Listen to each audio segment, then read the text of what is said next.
death, a lot of immorality, brought a lot of bad culture. But the Roman roads also brought us the Bible. The Roman roads brought us the Word of God. If for those people who studied church history, we know, in the early years, in the early church, we had Christianity come all the way to Egypt and Tunisia, and it came all the way to Ethiopia through the Roman road. So the Roman roads, and that's how I see tech. It's tech is what, in unbiblical terms, so this is not biblical, we would call necessary evil. It's evil, but it also has another side. So today, as we prosecute tech, today, as we prosecute digital, I want us to have that in mind, and I'll be reading a scripture in a short while. The other thing that comes into mind when I think about technology is the Gutenberg Press. I think, again, for us who have done a bit of biblical history, we know what great a role the Gutenberg Press played during the Reformation era. Before Martin Luther pinned his 99 theses in Germany at the cathedral door, the Gutenberg had invented the press, and it's through this press that the message of Reformation, it's through this press that the doctrine and of Reformation was able to spread, because Martin Luther was able to reproduce the pamphlets, and everybody finally could just get this message. And the Gutenberg Press, for those of us who know, has also brought us a lot of evil. If we could say the mass production and the printing press, the evil that the printing press has brought, it is so hard. And as we think about digital, I think that's the same thing. That's the same form of digital. I love this scripture, and I think I read this scripture a lot. It's the book of Colossians 1:16 and 17 that says, "By him all things were created in heaven and on earth, visible and invisible, whether thrones or dominion or rulers or authorities, all things were created through him and for him, and he is before all things, and in him all things hold together." And when we talk about all things, we mean all things. So everything, when you turn, everything on this earth, everything, including the knowledge of men, including the intelligence, including the creativity and the innovation that has brought us digital, all these things were created by God. And so the question is, how then do we use digital? How then do we use digital for his glory? Because God is the one who created digital. God is the one who's enabled man to create all these social media tools, all these platforms, all these gadgets. How then do we help our children navigate the digital era towards the glory of God? And just not children, by the way, even us, because I have seen that most of us, and we shall be looking at the generations, I've seen most of us are either digital natives or we are digital immigrants. A lot of us are in that digital space, and is in this why we are on this call. If we were not digital, we would not have been able to join this call. So where do we start? I want us to start by understanding generations. Why is this very key for us to understand generations and different generations? And that's why I gave you that poll, because I just wanted us to understand what generations are represented here. It's because all of us as generations interact with technology in a different way. And if you want to look at technology as a parent, you first want to understand yourself in light of technology. Where are you? What are your attitudes? What is your usage of technology? Why? Because we're bringing up our children, and across generations, the way we parent our children through digital, it depends on our own interaction and our own attitudes towards generations. And so a research company called Banner gives us what we call the generational cohorts. This is another topic that I love so much, just looking at the different generations. And they have different generations, but I just want us to look at these 6 generations. So the first generation is a silent generation. We shall not be talking about the silent generation. And so what they've done is they classified people according to when they were born, and they classified these years according to major global events. And I have been doing a lot of secondary research on this. So this was mostly in the in the global north terms, but I've done, because in Kenya, we've been, I think since the 60s, since the 50s, we've really been connected globally. And I think we've been affected actually since the 40s, since the world wars, we've been connected to a lot of global happenings, connected to technology, connected to aviation, to the growth of aviation, to the growth of broadcast, to all this technological growth and a lot of events that have shaped our world. So this is what they use to define the generations. And so these guys born before 1945, we call this a silent generation. I'm not going to dwell on that generation because, like we've seen in our poll, none of us is there. And then we have the generation 1945 to 1964. We call these baby boomers. So these are people who were born post-World War. And in the US, and across Europe, across the global north, after the World War, a lot of people had died, and there was prosperity, and the economy was doing well. And when you have money, what else do you do? If you're prospering, you get babies. And so that's why that generation is called baby boomers. So these are generation between 1945, 1964. I don't think I saw someone in that generation. I'm trying to remember in that poll. No, I didn't see someone in that generation. And then we have the Gen X. I think we had like 52% of us in this generation. So this is a generation that was born in 1965 to 1979. And I will be checking from the Gen X, and I'll be telling you about some digital facts about all these generations so that you can understand where you are. So these are the Gen X. One of the fun thing I love saying about Gen X is, these are the guys who were born, so many of them. If we did a poll about with the people born 65 to 79, these are the people who had at least 5 people in their, 5 siblings. If you count your siblings, you are born 5 to 10 to 12, so many guys at home. And then we have the millennials. The millennials are the guys born 1980 to 1994. I think we had like 44% of these guys here, if I'm not wrong, if I can remember very well. So 1980 to 1994. So we call these guys millennials. And these are the people we used to call .com back then. So remember that term .com, it had been coined for this generation. We also call this generation Generation Y, or the millennials. Okay. And then we have now the Gen Zs. The guys born 95 to 2009. I think I saw 4%. I don't understand. These are 2 people or 1 person who is a Gen Z. People born 95 to 2009, we call them Gen Z. And now we have the newest generation, the one that we're still giving birth to. They are the guys who are born 2010 to 2024. So all these 4 generations from Gen X, we shall be looking all the way to Gen Alpha, because that is our representation here. So the Gen X, either we are parents here are between Gen X and the millennials and Gen Z, or our children are between millennials, Gen Z, and Alpha. I think I saw someone with a millennial child here. So that's where we are, So that is our spread. And so it's very good and very important to understand these generations. Now, I want to point out something, that between you and your children, there's a generation. These guys we call the millennials, their parents are the baby boomers.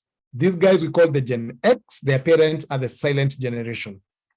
So there's always, generally, there are people, of course, who give birth when they're very young, or they give birth to their children when they're very late. But generally, if you look at the median, there's a generation between you and your children. So the silent generation, and that's why I put it there, gave birth to the Gen X. The boomers gave birth to the millennials. The millennials, the Gen X, gave birth to the Gen Z. The millennials have given birth to the alphas. And that's very important towards our discussion today. So don't forget that the boomers are the parents of the millennials, the grandparents to the alphas. The Gen X are the parents of the Gen Z. The millennials are the parents to the alphas. Okay. So that's very, very important. So let's look at the Gen X. This is the oldest generation we have in this call. Digitally, what can we learn about this generation? Number 1, we call the Gen X digital immigrants. I'm coming to your children, but I just want you first to understand yourself where you are, because it's very, very important. If you're going to learn how to parent in a digital generation, you need to understand yourself. So digital immigrants, what does that mean? That means they migrated from analog into digital. So most of their life, most of their young age, they really didn't interact with a lot of digital, unless the ones who lived in this city and the ones who had parents who had computers, those very big computers in the 70s and the very early 80s. I know some of us, but majority of this generation, they're digital immigrant. Then the Gen X, they are mostly consumers. It's very, very, very, very interesting, because our youth pastor talked about forwarding messages, and we shall see. These guys are the guys who will read a very, very, very long text. It does not matter. On WhatsApp in a group, those people on Facebook, and we shall see these people are mostly on Facebook and on WhatsApp. And by the way, you're allowed to comment on if I'm talking the truth, you can put an emoji. If I'm talking about you, or you can comment on let's be interactive. You can comment on the chat. So these guys go mostly, they don't mostly post a lot of things. And if you see them posting, it's a forward. They forwarded a message from somewhere to somewhere. Now, these are because the Gen X mostly they are in family groups with their children, or their other aunties, their siblings, and their siblings' children's. And these are the people who will keep on forcing. I have my colleague who was telling me her mom is in this generation, and she was telling me, she will forward a text to every group where they are in. Every group, they're in multiple groups, she will forward to every individual. So this is this generation, Gen X. Number two, they are very slow adapters. They adapt to technology very slowly. They will stay with the same phone for a very long time. Once they buy their phone, Samsung, they will not just change phones every year. So for them, they slowly adapt to technology. And then they use one screen at a time. It's either on their phone or they're watching TV. So when they get to watch TV, they put their phone down. You'll rarely find them on two screens. So they use a screen at a time. And by the way, this is very, very important, because you shall see the difference. Okay, they prefer Facebook. I talked about that. They're mostly on WhatsApp. And then they love forwarding long messages. I've talked about that. And they learned to use a computer. Majority of the Gen X learned to use a computer at work. Let's look at the millennials. So the millennials, remember Gen X, they were born 65 to 79. So millennials were guys born 80 to 94. So the millennials, first of all, they're digital natives. So they are in a different era with the next generation. But why are they digital natives? Because a number of them who are lucky, they grew up with TV. At least they had access to TV, a neighbor's TV, the TV in the shopping center, but at least they grew up with TVs somewhere, and especially those who grew up in the city. And then they were commonly referred to as .com, and by that also digital natives, because these guys were able to get phones much earlier in their lives than the Gen X. So when they went to college, when they went to universities, they might not have a phone. The very younger generation of millennials also got phones, when they were much younger. So this is a more digital, and that's why we call them .coms. They are more digital natives. And then they are consumers and creators. So one of the things about millennials is they love posting their children. If you go to Facebook and if you go to millennials Facebook pages, they love posting their children. They're always posting their children. They everything, they happen. The children, when the child poops, they post. When their child walks, they post. When the child graduates, they post. They love posting. So they are consumers. They love reading. They go there to get information, but also they create. They do some sort of creation. And then their social media presence. They are, like I've said, they will post a lot of accomplishment, family. They will post as they bake, their hobbies, sometimes their work. Then the millennials, and by the way, I wanted to really hold on the millennials. That's very important. we'll use that information somewhere else. Then they love Facebook, Instagram, Twitter. They are on TikTok. When they're on TikTok, they don't create, but they love. So these are the men in this generation. Are the ones that have TikTok are the ones who will sit on the toilet for 2 hours going through TikTok. And then they love WhatsApp status. So if you have a lot of millennials, they're almost every other day they are posting WhatsApp status, they are posting scriptures, because I know you have a lot of friends who are in the church. And then the millennials grew with a screen. They grew a TV. I have said that, a phone. They acquired a phone when they were much younger. The millennials can use 2 screens at a time. If you find the millennial men, they're watching news, but they're also on their phone. So they have learned to use 2 screens at a time, and then they're the first digital native parents. So remember our generation. So the millennials are the parents to the alphas. So the alphas are the kids born from 2010 onwards. Now you're starting to put it together. So these kids belong to the millennials. These guys born 1980 to 1995. The alphas belong to them. Those kids who we shall see their digital connectivity.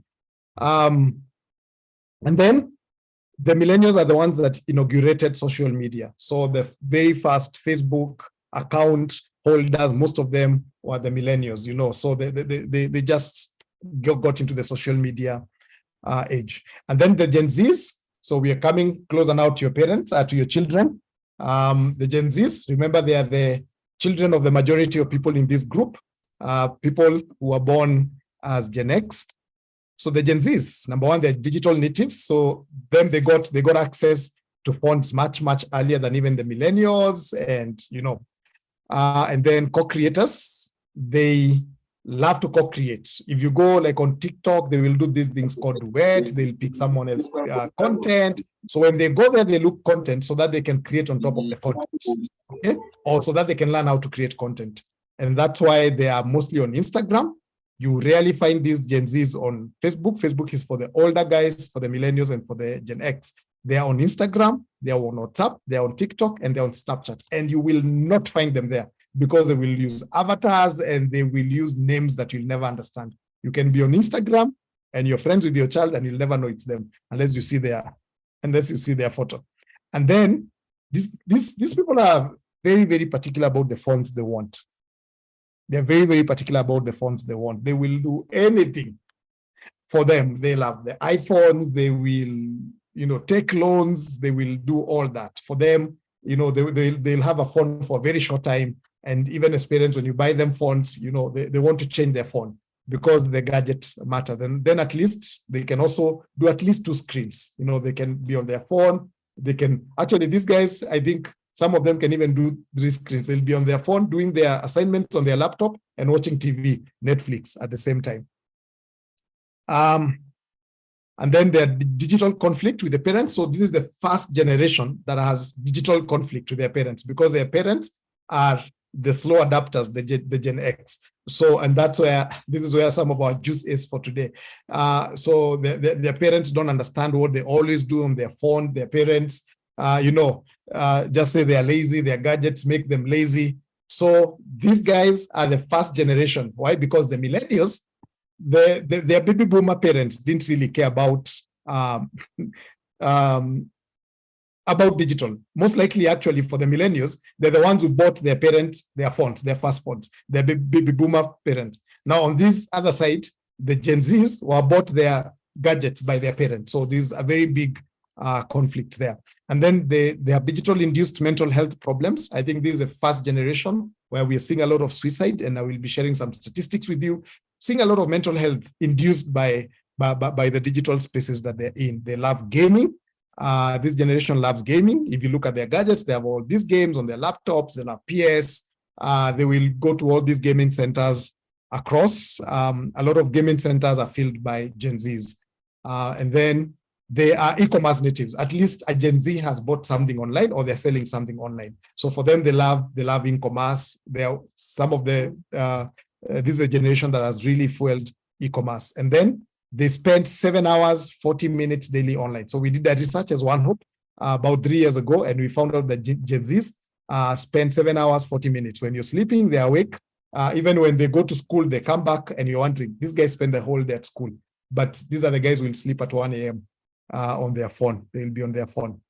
Amazing. These are the alphas. By the way, that picture, that's my son there with his friends. So that's a real picture. I took this picture about 2 weeks ago. My kids are alpha. So that can tell you which generation I'm in. So remember, the alphas are the children of the millennials. So the alphas are everything digital. So I'll not even say they're digital native. These guys are everything digital. You know, they were born digital. They are brought, they are nurtured digital. You know, when I think as we would cry, you're given something to eat. When these kids cry, their parents give them a gadget. You know, they've been brought up by gadgets. They're English, they speak, they learn to speak from gadgets. They're everything digital. But these kids are digital literate first before they know how to count and even to read the alphabet. Like my son knows my 6-digit iPad password before he could. He didn't know any other number on the number line, but he knew the exact numbers that are on my password. So these guys are digital native. He can navigate even at 2 years. These kids will navigate. You know, they'll navigate your phone. They will even know your phone more before they even can say their name and even write their name or do anything. So they get digital literacy. And remember who bring up these children? The millennials. Because these kids are the first, they are the digital, they're the first kids. They're kids who are born by the first digital natives. So they're in this space, not just because they are born in it, but because their parents allow them to be in this space. And we shall be talking about that to all the millennials here. Then they are artificial intelligence natives, okay? These are the kids who know how to say, hi, Google, hi, Alexa, hi, Siri. For them, they're growing in AI. Everything they do, it's AI, okay? So they will grow, and when we are trying to understand AI is part of their time, part of their life, and we shall be looking at AI today. And then these kids can use 3 screens. They want all the screens together. They will be on their phone, they will be on the iPad, they'll be on Comelon on phone, they will be playing a game on iPad, and they will also be watching TV. So these are these kids. And then their earliest social media debut. The alphas get into social media very, very early. And again, I shall also be discussing about this. So you'll find kids as early as 8 years, they have an Instagram account, which is very, very destructive. I shall be talking about this. So they have the earliest social media debut, and it really affects them in a lot of ways that we shall see. Then their platforms is Minecraft, Roblox, and Fortnite. I don't know. Let me see. Let me see by show of hands. I wish I can. Yes, I think I'll be able to see. Let me see by show of hands. How many of us know any of these terms?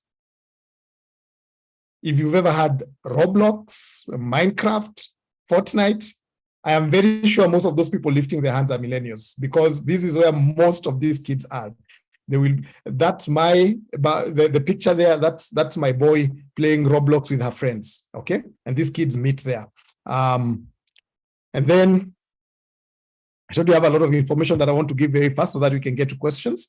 And then they love YouTube, they love TikTok, and they love Instagram. Okay, because this is a very video-based generation. By the way, I didn't tell you, the Gen Zs are image-based. I forgot to put that. The Gen Zs are image-based generation. The alphas are video-based, short video-based generation. And then there are multiple gaming profiles. So the older alphas, you know, the oldest alpha now is 12.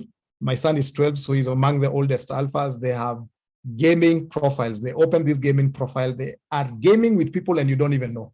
They are gaming with people across the world at 12 years, okay? And we shall be talking about that. And then they're the first career digital.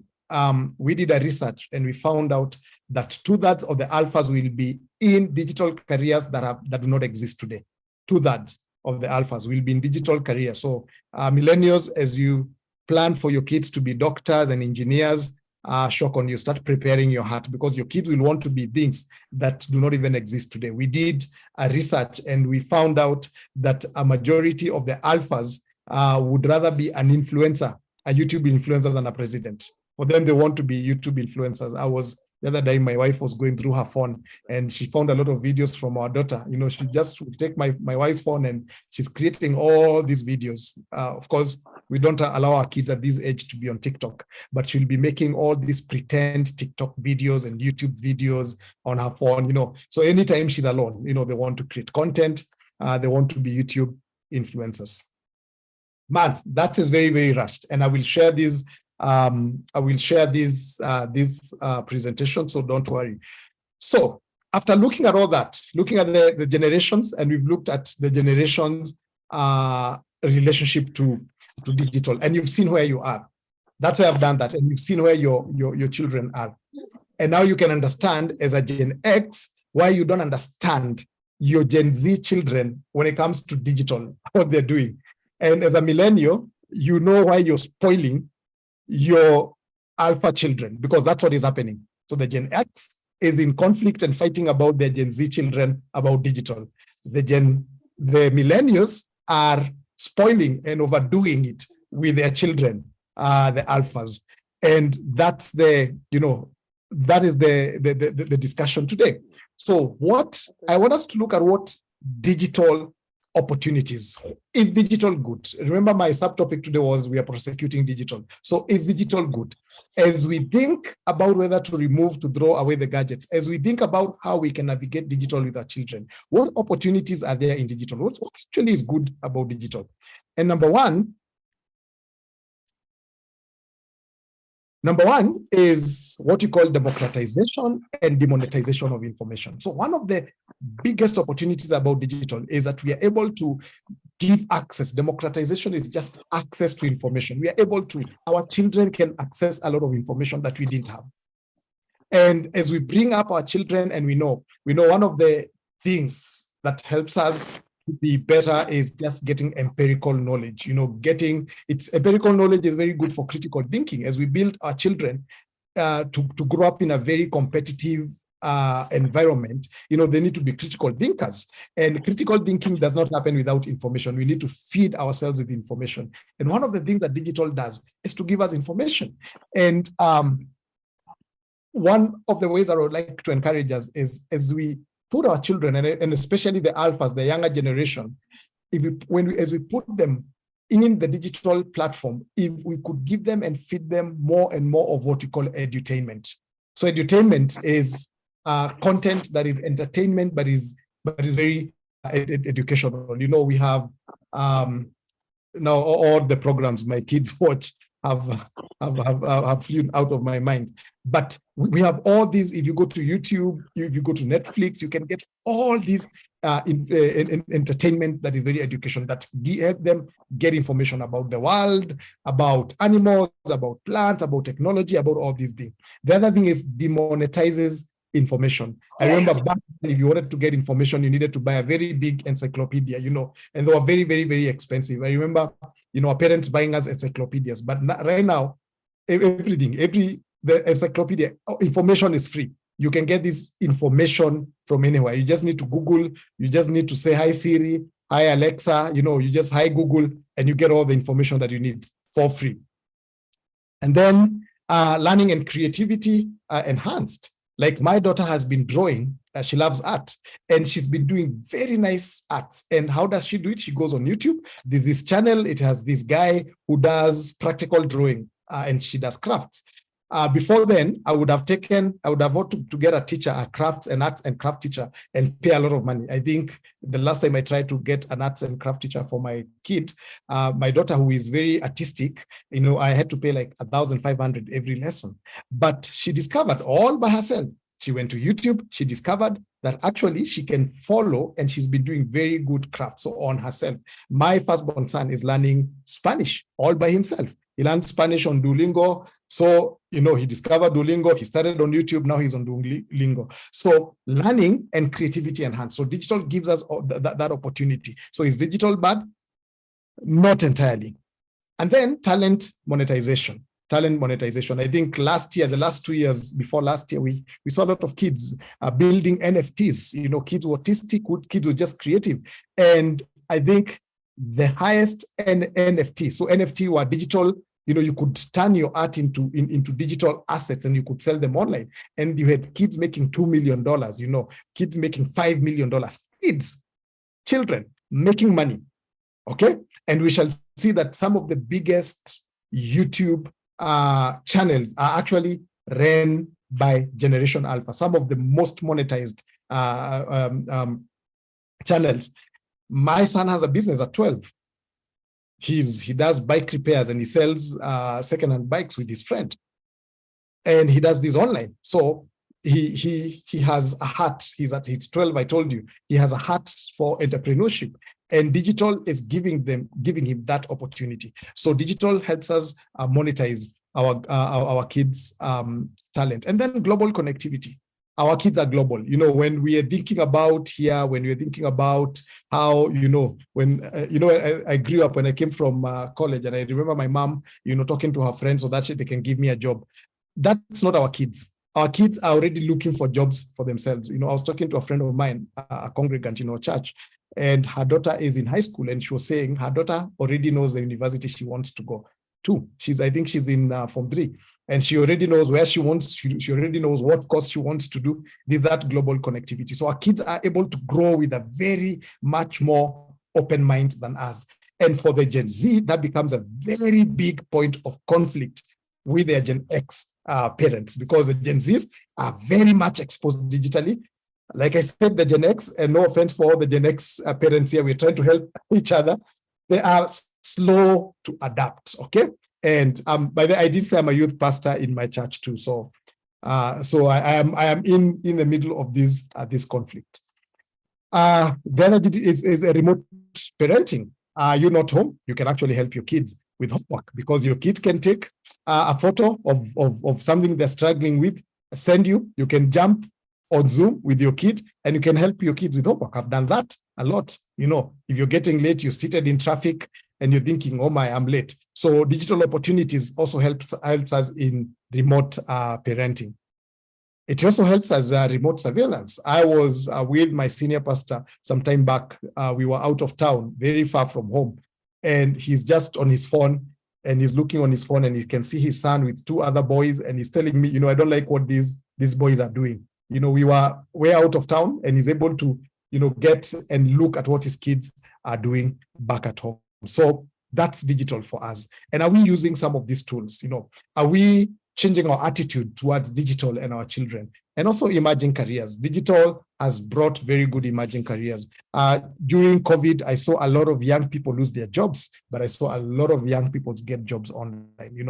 All was not lost. A lot of guys were, they were laid off, but thanks to digital, they were able to get very good careers. Now, one critical thing that we need to talk about digital is AI, because AI is changing the landscape in which our children are connecting with digital. So what is AI? So AI is artificial intelligence, simulation of human intelligence, so that machine can perform tasks requiring human intelligence. Number one, my entire presentation was designed by AI. I didn't put all these photos. All that I did was type on my PowerPoint, and my PowerPoint would pick my words and it would give the images. So that is AI. So this entire presentation, I just put the text, and all the photos, the design is done by AI. It really makes work very easy. But how is AI affecting our children, and how is AI going to affect our parenting? Number one, it is very, very important for you as a parent to understand AI, because number one, you need to safeguard your children from deepfake and such. What is deepfake? Deepfake is nowadays, I don't know if you've seen, like last 2 weeks, you have seen photos. Let me just think something. If you're on Twitter, you saw photos of people being killed by police. And you would see one side of Twitter, one side of the political divide would bring a photo with a policeman and a dead body behind him. And then another side of Twitter, political divide would say, no. There was actually nobody. So that is called deepfake. People are making videos, real videos. You will not know. They will pick your face and they will put you in a place you are not, and you will not know. So that is called deepfake. And children are highly, highly affected. Why? Because there are people out there on the internet just mining data. And this is mostly to the millennials who love putting their children there. There are people who just take your kids' photos and they will put them in places. They will pick your photo and they know your children and they will send a video message to your children pretending to be you.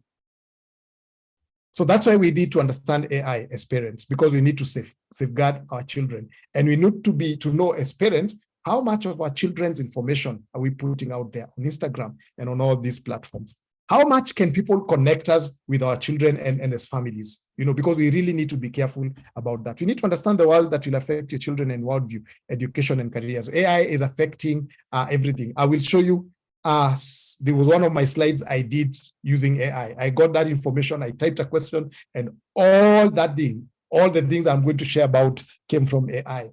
Education, we had a forum this past weekend in our church, and we were talking about AI. We had the parents and the kids, and some kids were saying, AI is my teacher, is my lecturer. Right now, kids are not even doing papers. They're not doing assignments. They go to AI, and the AI gets to do assignments. So are you having this conversation with your kids? Because that will help, that will make our kids not think. If I have a question and I need to critically think through that question, and AI is helping me think, so you need to know AI. And if there's something important, now we are coming from the point where our worry was Instagram and TikTok. Now our worry as parents now should be, I'm taking you way ahead. Your worry should be about AI. And then understand value-based parenting in an AI-dominated world. So there are very thin lines. There are very thin ethical lines when it comes to AI. How do we help our kids remain on a biblical platform and a biblical footing as they navigate AI in their generation? Right now, I don't know if you have seen the phenomenon in this city. I think it's been called WorldCoin. Thousands and thousands of people queuing to get their eyes scanned for, I think I had 7,000 shillings. That's AI. All these guys are mining data. They're mining data to build AI. They're mining, it's called big data. They're mining all this data. They're mining human biometric to go and build AI. And it's just the ignorance of our young people that they'll go just for 7,000 shillings. You're selling your biometrics and you don't even know where they're going to be used. They will end up being used to build a robot that is exactly like you. That's why we need to learn about AI, because it's just beginning. It's going to get worse. And then dispel fears and demystify AI myths. So there's a lot of, again, like I've said, there's a lot of myths and there's a lot of fears around AI. Is AI good? Is AI bad? What do we know about AI? So we need to really delve and start. And the best thing is that most of us as parents here are digitally connected. Instead of just reading those long messages and just posting our kids on Facebook, we could just take some time and Google and just learn something about AI so that we can be able to help our kids. And then just personal know. Why important to know? Just for you to know what is AI for your own personal consumption. So I love playing a game with my kids, and that game, I call it Guess the Logo. So I want to see, don't say what it is. I want to see how many people can recognize this logo here. So if you can recognize this logo, please put up your hand if you know what this logo is. I can see 2 hands raised.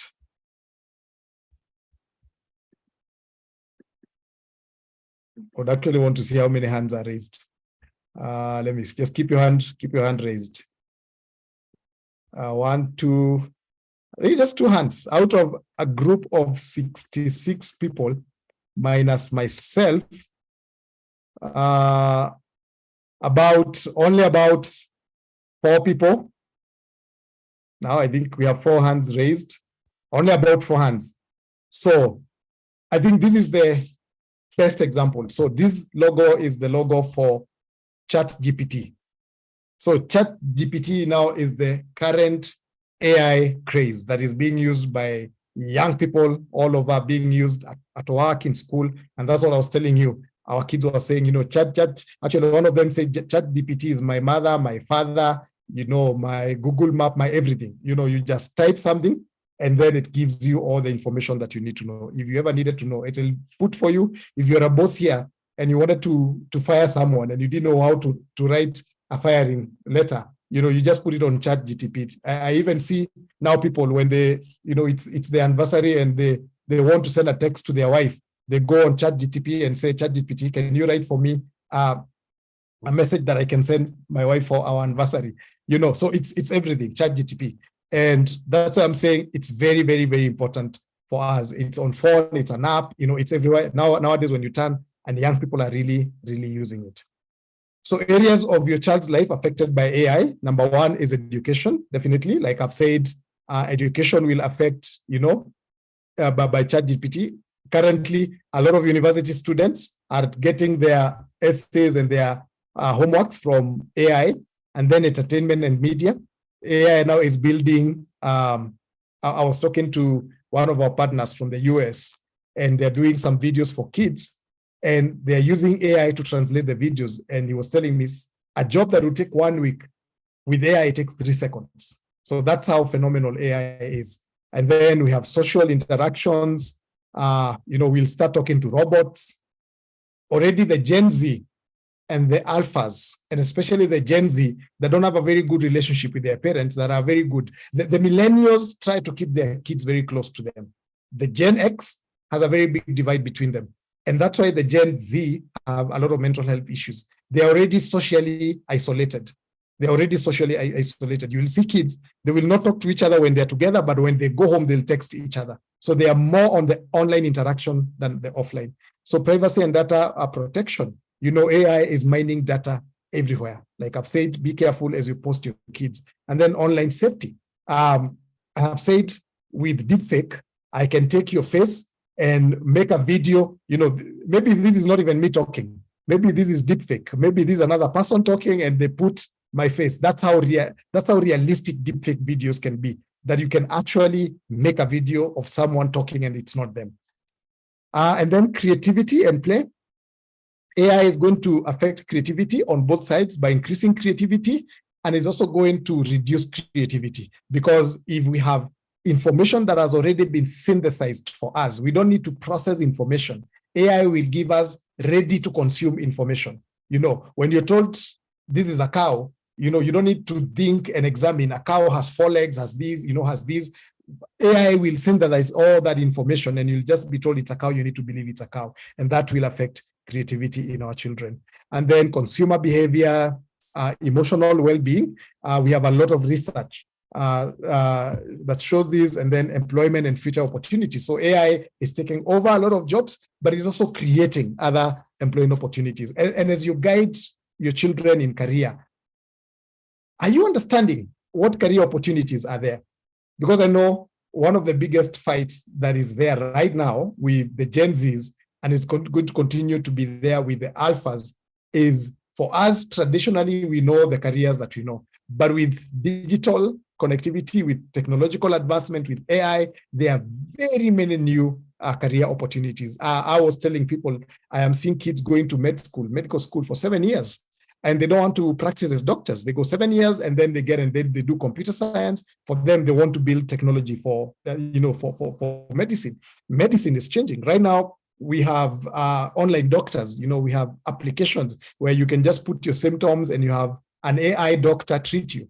We no longer have to do, in most of the places, to do open heart surgery. All this is AI. We will have a lot of these surgeries done by robots and all that. So how does it affect employment and future opportunities? Then critical thinking. I think I've talked about this. When information is already processed, too much processed information, that's what AI is doing, bringing us too much processed information. What is the dangers of digital? Now, as we learn, what's the dangers of digital? Number one, mental health. I think I've really spoken about this. We have seen a lot of research that says the more kids spend on the screens, they are most likely to experience mental health challenges. We did a research as One Hope and around mental health, and we saw that heavy internet users, those kids that use their internet for 10 hours plus daily, they are more likely to suffer from loneliness. 74% of heavy internet users compared to 61% of light internet users. They are likely to view pornography, 63% of heavy internet users compared to 43% of light internet users. They are likely to be drunk, 27% compared to 18%.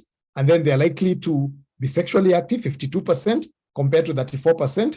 And they are likely to believe that it's okay to have sex before marriage, 43% compared to 24 to 25%. And we are also seeing,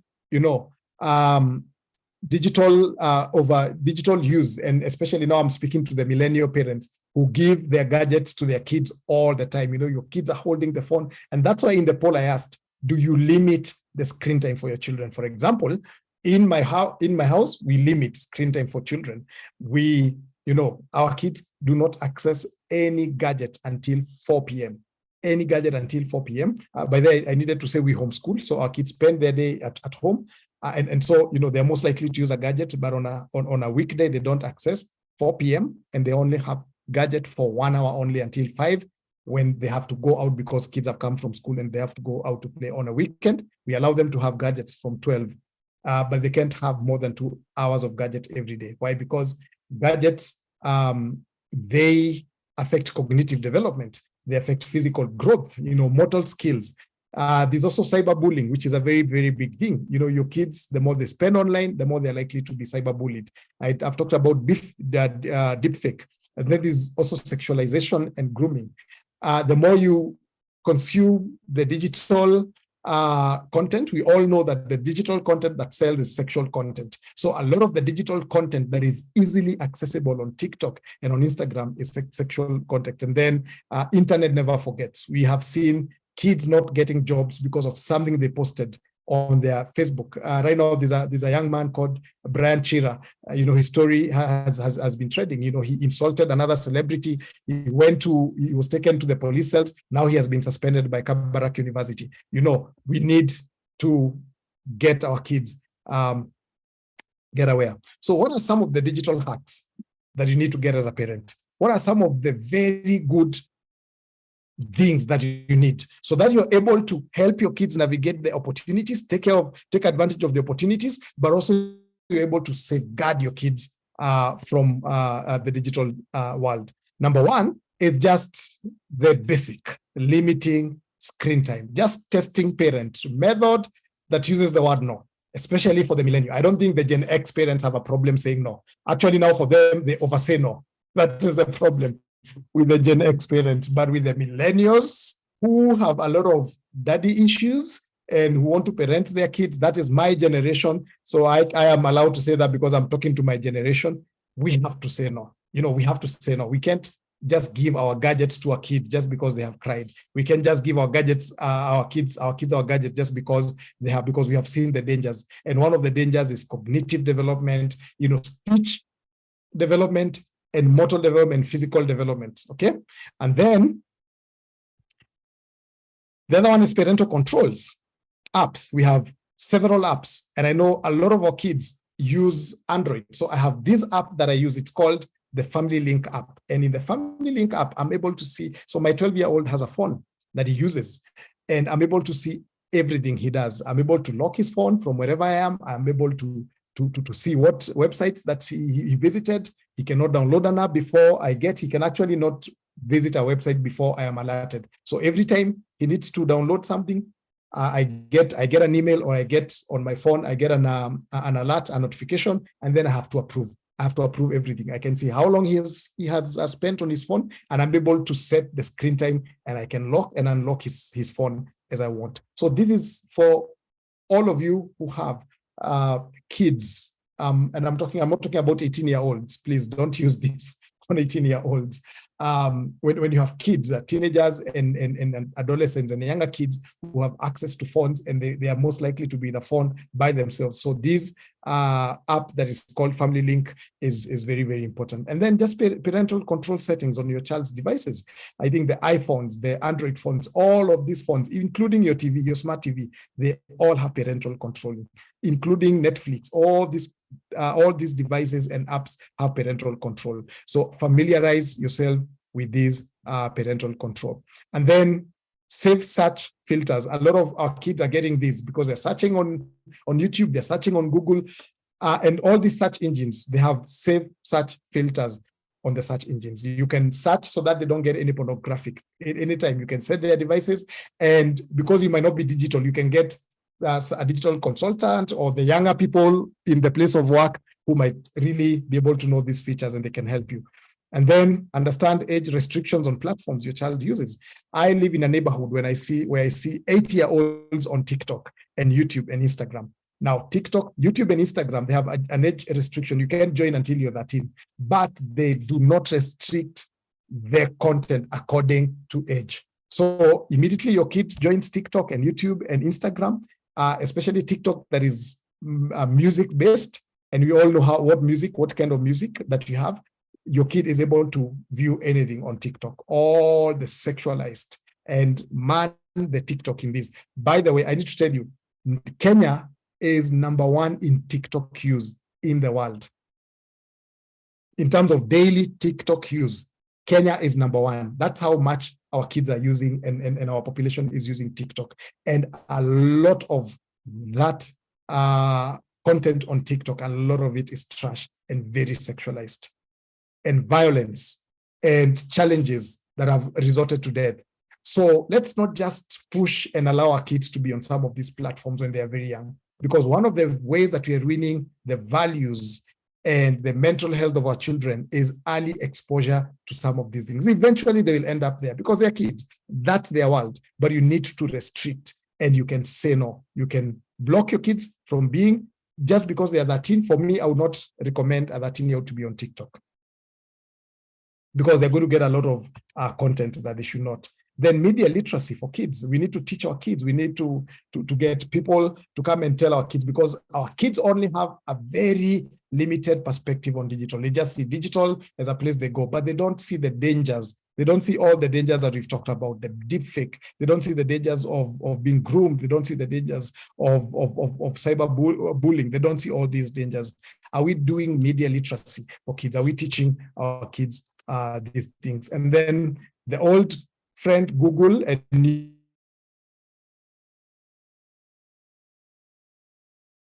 you want to understand digital, Google. You can Google. If you want to understand how you can restrict your phone, you can go to Google, you can go to ChatGPT. And then the old-fashioned dinner table conversations. How are you doing today? Are we having conversations? After our kids have spent all day on digital platforms, are we having conversation? Have we created trust? Are we talking to them to know what they're consuming? What content are they consuming? And you don't talk to your kids from a point of condemnation. You don't lift your hand when they tell you, I went here. You have to have this conversation and build their trust. Because at the end of the day, if they don't trust you, they will stop telling you. And if they don't tell you, you can't guide them. So we have to have a very good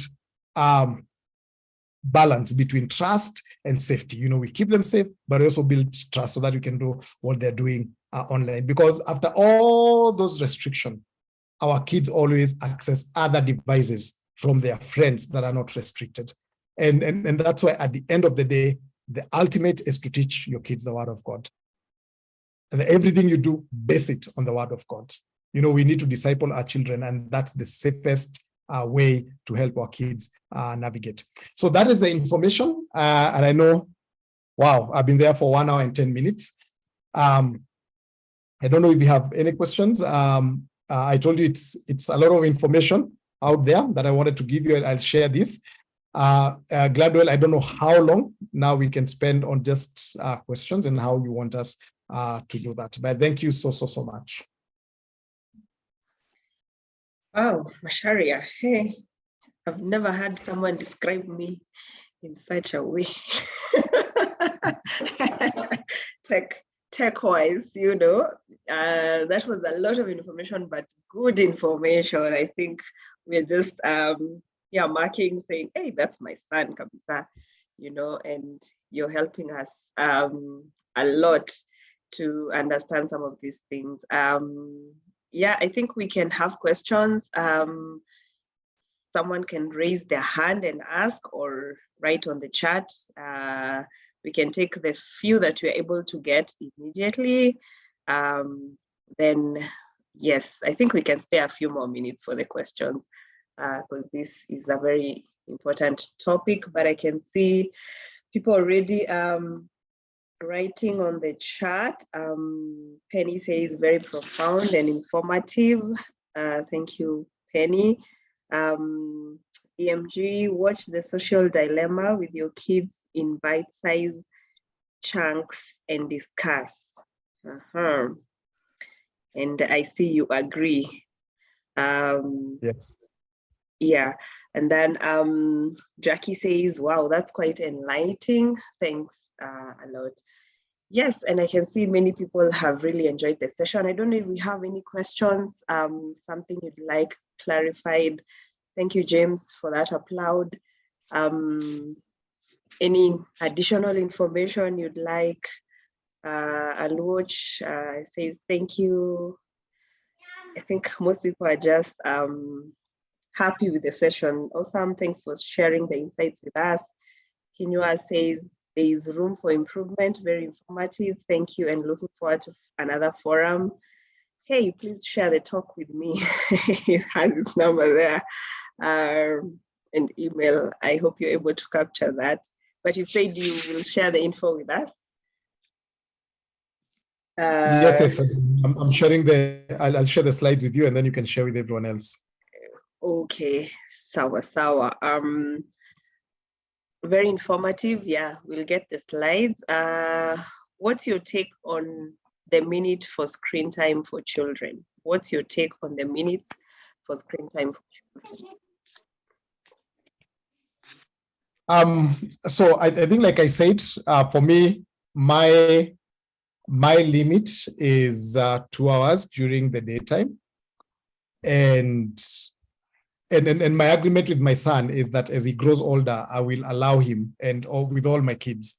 Of course, sometimes they spend more than that, but kids learn by playing, kids learn by being mortal, by being mobile. Kids learn by observing a lot of things. So we need to have a very good, we don't need to remove and take away the gadgets from the children. I don't recommend that, because like we have seen, there are opportunities in digital. There's a lot of learning to do. And we can also really curate the content our kids are accessing. They are very good games. For example, if you have younger kids, this the coding game. It's called Scratchy. So Scratchy is a good coding platform for kids. So if you put Scratchy, I got Scratchy on my iPad, and I can see my kids really just enjoy playing the game. But as they play the game, they are learning to build and to code. Okay, so that counts as educational time that they are using there. So that is just not entertainment. It's also a lot of educational. And I think maybe you need to just learn more about edutainment content, because now there's a lot of edutainment content out there that your kids can spend time. It's entertainment and it's also educative. But for me, I would say as much as you can limit, and the younger they are, please limit. Let them go out there and play, get them toys, let them be mobile, because at the end of the day, kids grow. Our human brain, I think, if there are scientists there, they can correct me. Will be growing until, in your early 20s. And if you keep on restricting that growth that comes from learning and doing, we are putting our kids to failure. And just the emotional baggage that comes with spending a lot of time on a screen for children. So we need to be intentional. We need to know our kids. And we need to give our kids an opportunity to just go there and interact, and especially social skills. And I know most of us here are employers, or we are working with the Gen Zs, and we can see how Gen Zs are really, really struggling with social skills, even at the place of work. Thank you. Someone says, please talk about the Roblox. So Roblox is a gaming platform for kids. It's a very good gaming platform, but it's also a very, very bad. I think I've been looking at reviews, so you need to be very, very careful what your kids are doing. So Roblox is it's a game developers platform where people go and build games. But now, like, all my kids are on Roblox, they will be playing with other kids, so they will all meet there. It's like a virtual reality. It's like VR. It's augmented reality. So they will all meet there. It's a metaverse, sort of, if you understand what metaverse is. They'll all meet there and they will play. So they do a lot of games. They'll build houses, buy property. So on one hand, it's very, very, very good, because, like I've told you, my son runs a small business. he started learning to do business on Roblox because he learned to invest, to buy houses, sell them, build, and do all that. And I know a lot of us here, ni watu wa plotty, so he'll go buy plots on Roblox. So it's a gaming, it's a virtual reality gaming sense. During COVID, there's someone who started a children's church, and every week he would do church on Roblox with 10,000 kids. So it's very nice. But now we need to be careful, because I was reading some reviews, and as a parent, again, when your kids are on platform, keep on reading and informing yourself about this platform. So I was reading some reviews on Roblox, and I was seeing there are some people now invading, and they're putting strip clubs. They're building games, rooms for strip clubs and drag shows on Roblox. So it's good, but you need to monitor it. Then there's someone who has said about kids doing homework online, and they end up with 10 windows open, including chat. So at times it's hard to control. So when you have Family Link, you can control what they see. Because if they're going to use a device for homework, you can be able to make sure that they don't open all the other places and they're just doing homework only. Okay. Thank you for the informative session. That is Joseph. Yes, we'll share the recording. I think it's easier. We'll upload it on our social media pages. Then you can get it from there, just in case some of us are guests and may not have a direct access to us. And Minecraft, can we let them just play these games? I think that's an addition to Roblox. Yeah. So this is a watch. Yes, you can keep them from playing, because, like I said, all these things have two sides. You just need to monitor. Don't just let them go. Yeah, the same way you'll not take your kids to the park. Like now we have, Uhuru Park. You can go leave them there. When you take them to the park, you take them and you stay there, and you can monitor them for their safety. So even on the digital spaces, let's monitor and know what our kids are doing. Thank you, Caroline. Very informative. I've put my number there just in case you're a guest. Please, you can reach out to me. Yes, we'll share. Very interesting. A challenge we have is kids. Okay, that one I think you've handled. Why I relate to this information. Thank you. Very informative. Thank you, Ishmael. Device time should be in the open. Computer is better than phone or tablet. I don't know if you agree. Yeah, actually, I think it's easier to do device time on phones than even on the laptop, because on the phones nowadays phones come with the screen time monitors. Even for yourself, you can put, like on iPhone, you can put a screen time limit, how much you spend time, and you'll get an alert. You can like the Family Link locks the phone. It totally locks the phone.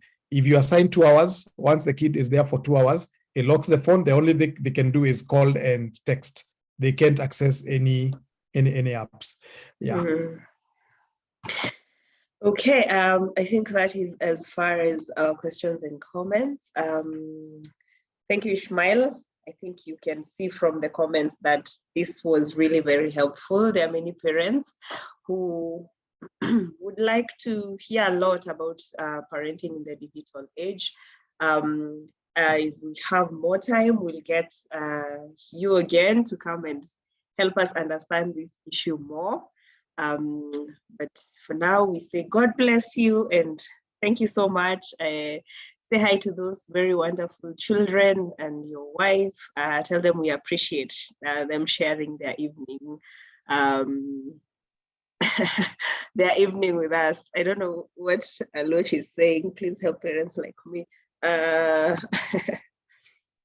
My son is 12, but way ahead of me in computer. I'm trying to catch up, but I'm way behind. Kindly help, because sometimes I find myself awkward. Aloch, that story of that's the story, I think, for most of us here. So that's what I'm saying. We need to be very, very intentional on just learning, but also building trust. Because if you become your son's student, I should have spoken about 360 mentorship. So I let my son teach me all the time, because when he teaches me, and when like today, he was telling me something that I didn't know. I think we were just trying to copy something on his phone, and he told me it can stay on clipboard. And I didn't know you could access clipboard for a lifetime. That's something I learned today. When I give him that opportunity to teach me something like that, I build trust and I build a relationship with him, and I'm able to know what he's doing and what he knows. So yeah, but you're not alone. You're not alone. Yes, I can see one of my teachers here, Onesimus. He's a father of 3 boys. I don't know what you have to say, Onesimus, as you give a vote of thanks to our speaker.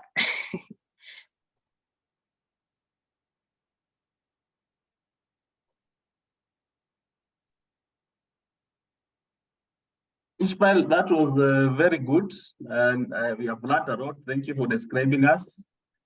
I somehow also got lost somehow. I didn't know what I was in. I didn't remember the X, but I could find myself in between there. But our children, well, it's complicated.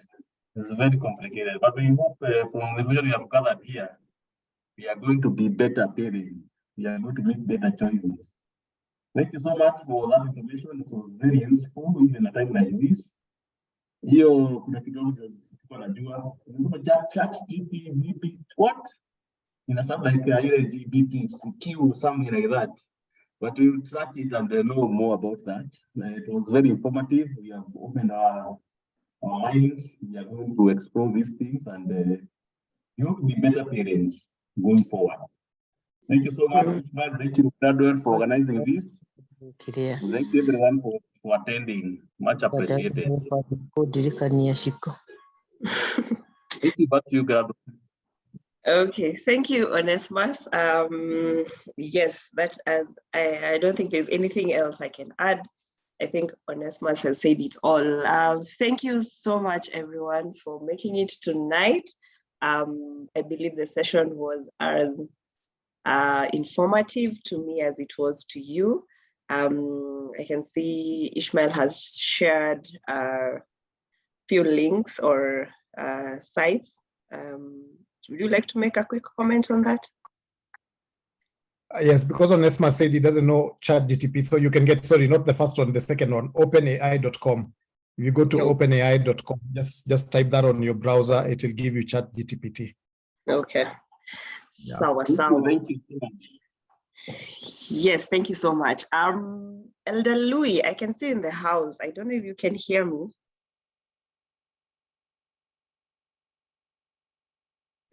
Hi, Grado. Yes, I can. Yes, maybe you can end the session for us. Elder Louis is our church chairman. We are happy to have him with us today. Yeah. Thank you so much, Grado. Thank you, Ishmael. That was very, very informative. And we thank God for you. We look forward to more interaction on that. And graduated your team. That's great. That's great. And we thank God for you. Thank you. Keep organizing such for the sake of our members. It was very, very informative. Thank you. Yes. Yes, we can pray. Father, our God, we humble ourselves in your presence this night. We want to thank you, dear Lord, for the session that we had. We want to thank you, dear Lord, for the information that we're able to gather this evening. And we pray, dear Lord, that you'll be with us as we bring up our children. We pray, dear Lord, for your intervention, so that, dear Lord, we may be able to bring them up in a way and in a manner, dear Lord, that is desirous of you. Even as we commit the speaker, Ishmael Mashalian, to you, and even, dear Lord, as we pray for the entire committee for church school, and pray, dear Lord, for our members, pray, dear Lord, that you continue being with us. Even this night that is ahead of us, we commit it unto you, and pray, dear Lord, that you give us a restful night. Be with us, and do live for you. For this we pray, believing and trusting thy holy name. Amen. Amen. The grace of our Lord Lord Jesus Christ, and the love and of the love and God, the and the and the fellowship of the Holy fellowship of the Holy Spirit Spirit be with us Be be now with us now and and forevermore. forevermore. Amen. Amen. Amen. Thank you so Yeah. much. So before you leave, if you don't mind, we can take a minute, have our cameras on. We promise we will keep your data safe. Yes, and we can take a group picture. Onesimus, you know you are my assistant in this thing. So please, let's have our camera on, and Onesimus will be ready to take a picture. Yes. Thank you. Cameras are coming on. Shadrach, umejificha wapi? Yes, thank you. Onesimus, we are ready when you are. Utatuambia. Okay, 1, 2, smile.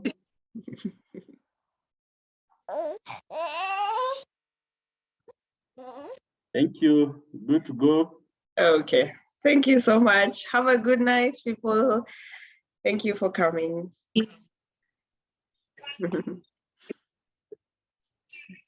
Thank you, Flo. Good to see you. Say hi to the young man. You're welcome. Thank you. Okay. Hi, baby. How are you? Okay, you're talking. Okay, talk to her, Auntie Carol's friend. Hi, Hi, how are you? are you the friend of Auntie Caro? Yes, I am, and your mother as well. So, bye-bye. Okay, so bye.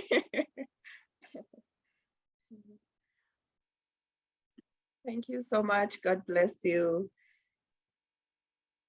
Thank you, Alice from PCA Langata. Thank you for joining us.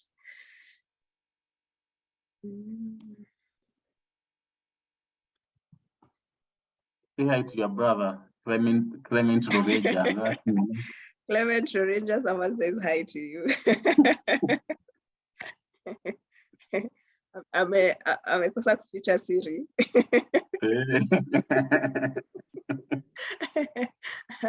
Yeah, the name, it's a very unique name.